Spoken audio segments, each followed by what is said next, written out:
Yeah.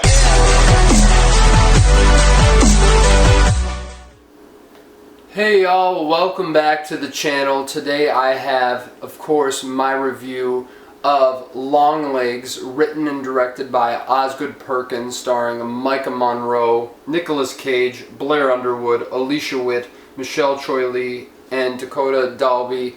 And this follows an FBI agent by the name of Lee Harker in the 1990s as she investigates multiple murder-suicides that keep popping up around the Oregon area and trying to find out how all these are connected to this mysterious Longlegs figure who writes these letters that appear at the scene of each of these crimes and how that may be connected in some specific way.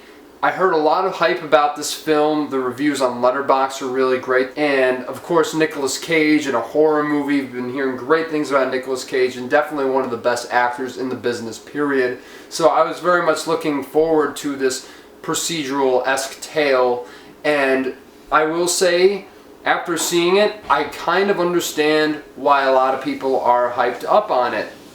Now, the thing about Longlegs, it definitely wears a lot of its influences on its sleeves, like Silence of the Lambs, Seven, and specifically Psycho as well, not even realizing that Osgood Perkins is the son of Norman Bates himself, Anthony Perkins. So after I made that connection after the movie, I was like, oh shit, like it all makes sense now looking back at it. But I really love his direction, specifically the way that there's certain insert shots that will be used, the way he cuts these montages together, the way he builds tension. This very much is more of a horror movie than Seven and Silence of the Lambs.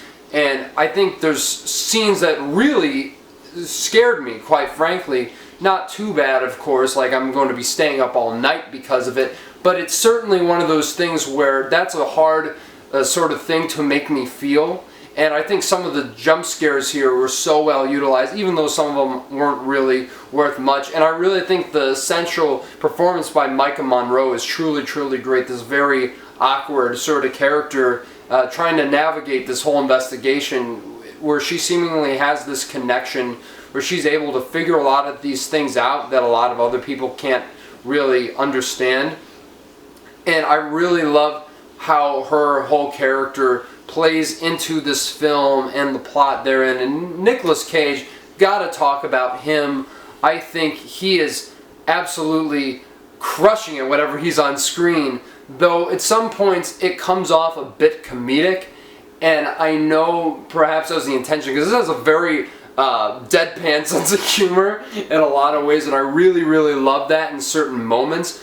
But some could argue that Cage's performance clashes tonally with the very dour sort of tone that Perkins is setting up throughout this entire thing. And I think in that regard, I mean, I still think he's great, but I can understand why people would have criticism of that. I also like Blair Underwood a lot, who's Lee Harkin's like FBI superior. He's really great. He's got a great sense of humor throughout the entire thing, and they have a great dynamic with each other, and of course his family, who's in the film as well.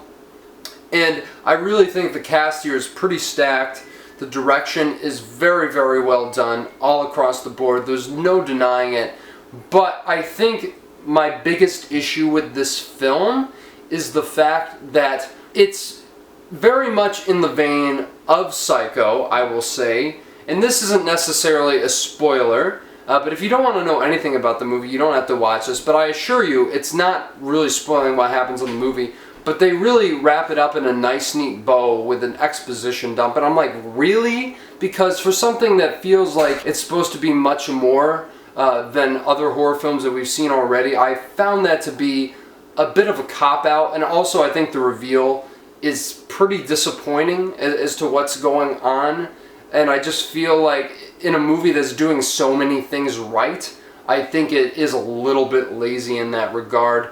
And I also think that it is a very slow movie. And not that I was bored by it, but I really wasn't that engaged with the middle section of the film. It did feel a lot slower, even though, you know, there were some great visuals to boot. The cinematography is some of my favorite of the year.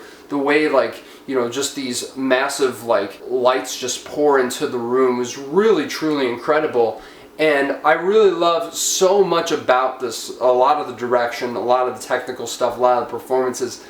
But I think as well put together as it is, I still feel like it's a bit lazy in certain regards and could have been so much more, considering how hyped up it was to me. But that's just, you know, par for the course sometimes. You know, everyone's not going to agree on everything. And I certainly think that I'm not the only one who feels this way, but I'm certainly lower on this movie than some other people. But regardless, I still think you should check it out. It is a pretty original horror movie, even though it's very much inspired by many of the great horror films that came before it. And on that note, I'm going to give Longlegs a 7 out of 10, a very strong 7 at that. So much to appreciate with this film, like I said, but doesn't really quite tip the scales, in my opinion, to truly be as impactful as I think other horror classics have gone on to be. So yeah, guys, that's just my thoughts on Longlegs. Let me know down in the comments below what you thought of the film, if you agree with me, or if you absolutely loved this film, or didn't like it at all. Would love to hear everything in between. And of course, smash the like button, subscribe to the channel. Going to be bringing you my review of Sing Sing, which I've finally seen. Very excited to talk about that one. And of course, many more reviews to come after that. And until the next video, I'll ask you guys to take it easy, and I'll talk to you later.